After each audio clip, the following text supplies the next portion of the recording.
자, 제목을 보시면 자, 채만식의 작품의 특징이 있습니다. 채만식은 풍자소설의 대가예요.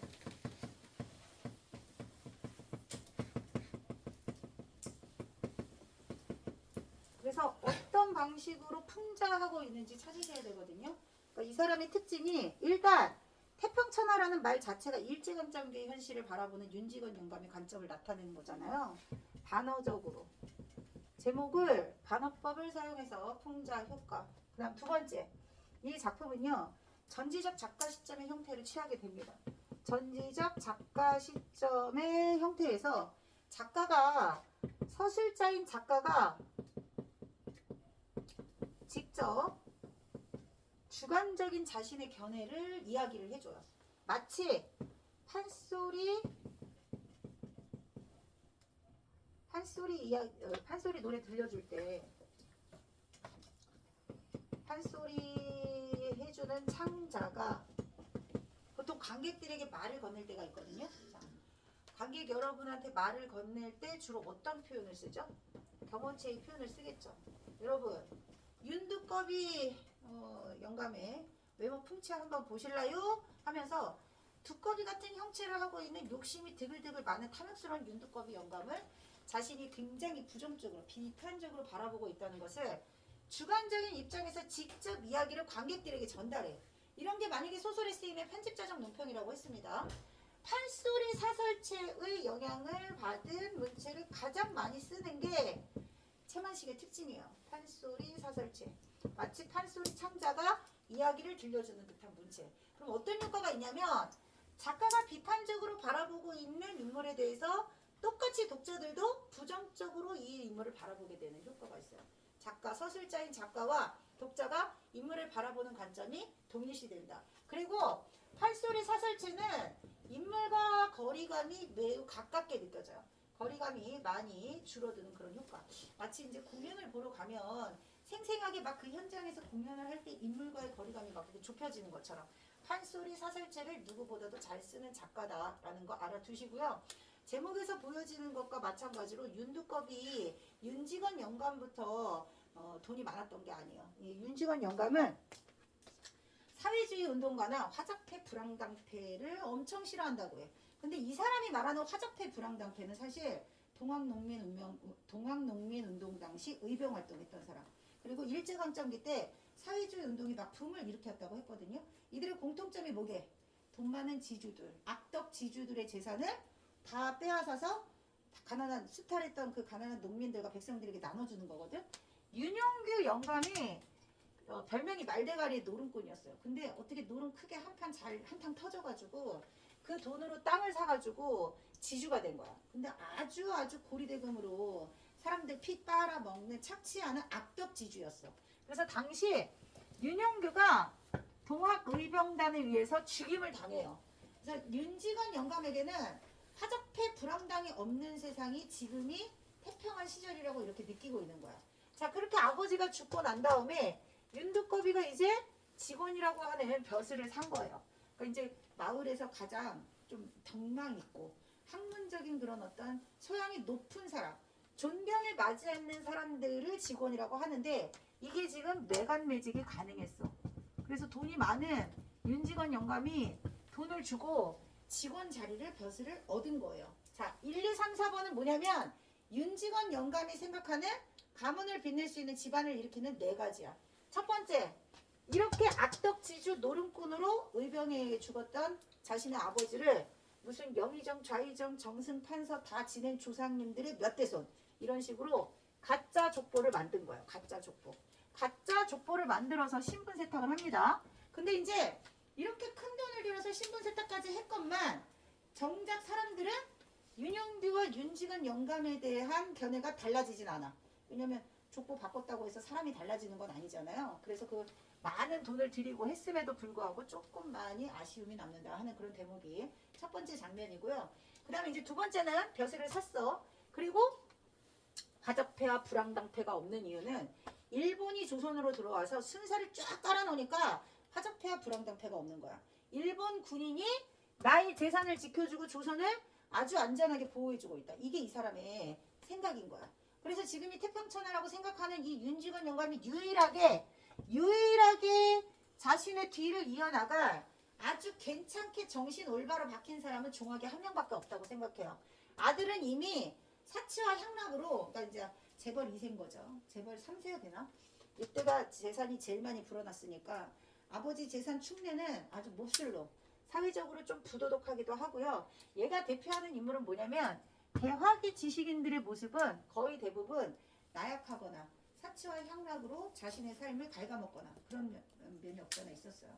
그래서 망해가는 조국에서 사회를 다시 나라를 다시 일으키고 부흥시키기보다는 그냥 자기 자신의 삶을 그냥 시간을 좀 축내는 약간 나약한 지식인의 모습으로 나오는 게 창식입니다. 자, 그래서 창식이는 저놈의 새끼 맨날 내 돈 긁어먹고 내 돈 축내는 나쁜 새끼 이렇게 욕을 하거든요. 근데 이제 창식이 전보를 들고 옵니다. 자, 종수는 창식이하고 완전히 똑같은 인물이에요. 종수 아들 2명이 있어요. 아들 2명 중에서 유일하게 지금 얘기했던 종황만 윤두꺼비 그 짠돌이가 유일하게 동경으로 돈을 보내달라고 하면 막 500원씩 척척 갖다주는 그런 인물이야. 얘는 직접 나오지 않습니다. 이야기에 직접 제시되지는 않지만 간접적으로 나와요. 근데 이제 아들은 일단 망했고 윤직원 입장에서는 어떻게 해서든지 손자 하나는 군수 만들고 손자 하나는 경찰서장 만들고 싶어 하는 거예요. 이게 무슨 뜻일까요? 자기의 재산을 계속해서 지키려면 권력의 힘이 필요하다. 그래서 군수 경찰서장 만들어서 내 재산을 안전하게 지켜야겠다. 이 계획이 다 있는 거야. 어떤 인물인지 알겠죠? 자, 그래서 이 4가지가 양반과 결혼한 것도 그래서 그런 거야. 족보 다 만들고 신분 세탁한 다음에 좋은 집 교수, 돈 많으니까 데려다가 며느리로 삼고 이럽니다. 4가지가 뭐라고요? 윤직원 영감이 집안을 일으키기 위한 4가지 방책. 왼쪽에 나와 있는 장면이 그 장면입니다. 그래서 인물 간의 관계를 보시고요. 자, 여기 중요한 게 있어.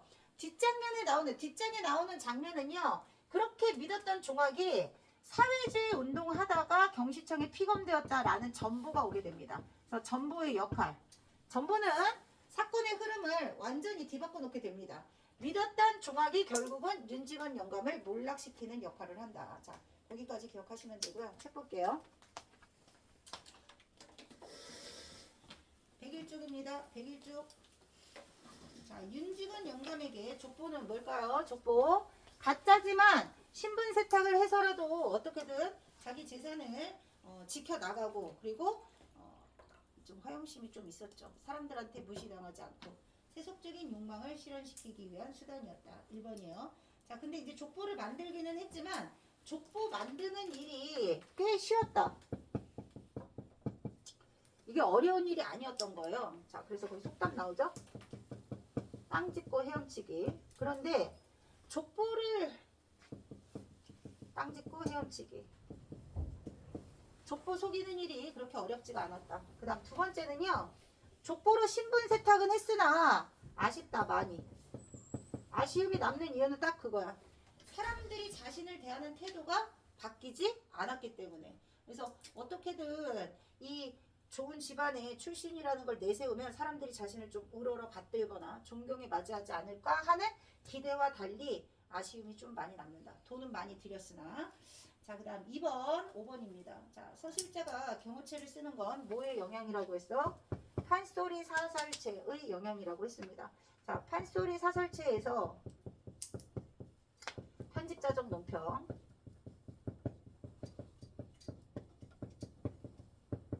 으로 이어진다. 이거는 이야기를 풀어나가는 서술자가 자신의 주관적 견해의 평가, 인물에 대한 주관적 견해 또는 평가를 직접 제시한다. 판소리 사설체의 특징이다. 자, 5번이고요. 그 다음에 3번 윤직원의 행동에 대한 평가로 가장 적절한 것은 3번입니다. 자, 아까 뭐라고 그랬어요?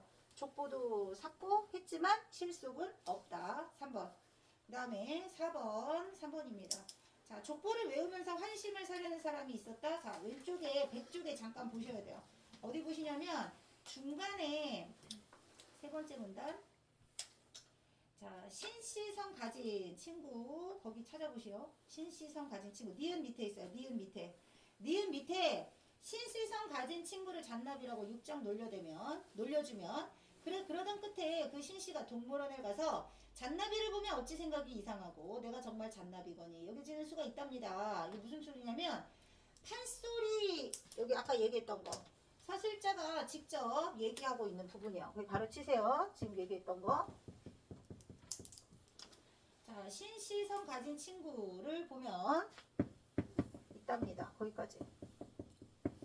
그러니까 사람이 계속해서 뭔가를 막 얘기를 하다 보면 실제로 그렇게 된다는 뜻이야. 자, 말을 계속 하다 보면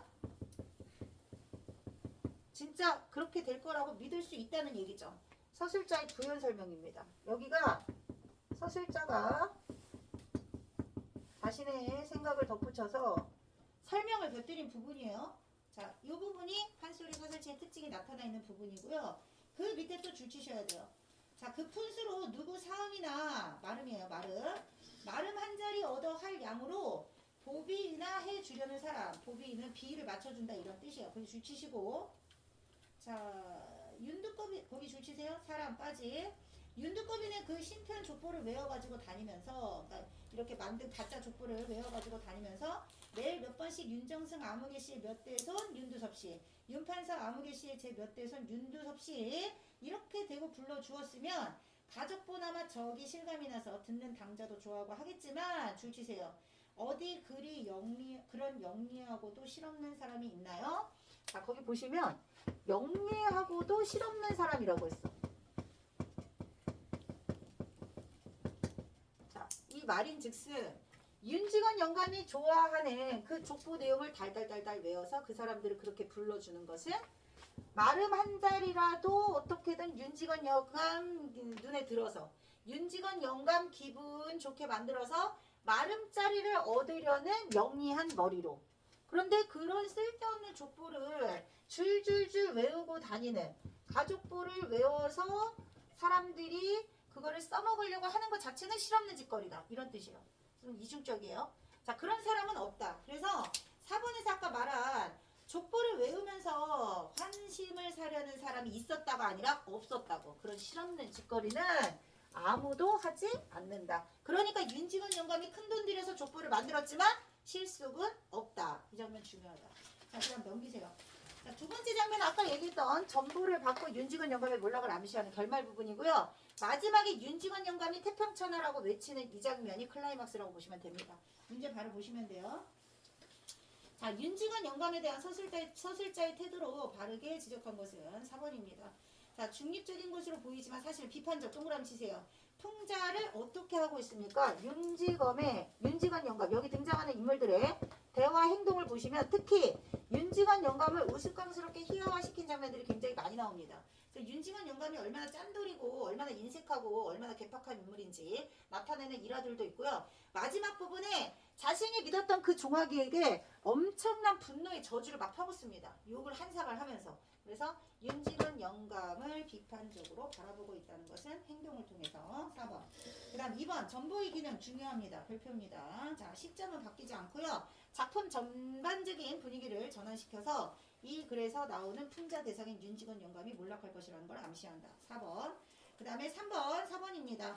사회주의에 당한 사람. 거기 당한이 틀렸어. 자, 사회주의가 당한 것이냐라는 윤직원 영감이 말하는 당한은요. 사회주의 운동이 말이 되냐? 그게 윤직원 영감이 말한 당은 정당이야. 정당. 근데 여기 문제에서는 뭐라고 그랬어요? 사회주의에 당한 사람이라고. 피해를 보았다. 이런 뜻이잖아요.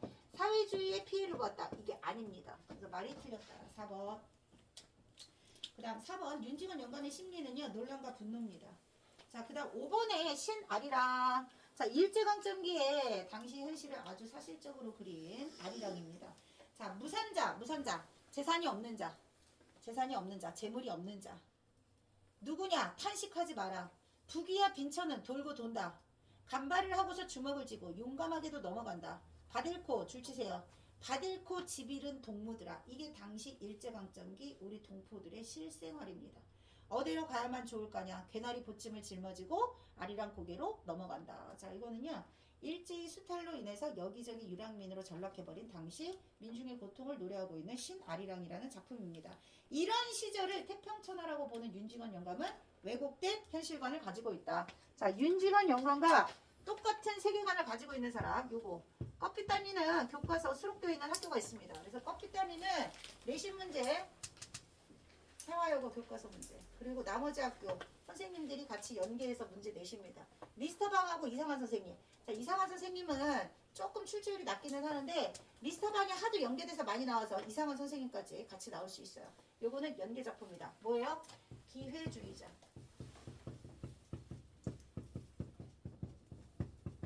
나라가 망하건 말건 자기만 잘 먹고 잘 살면 된다는 이기적인 기회주의자를 주인공으로 내세운 작품.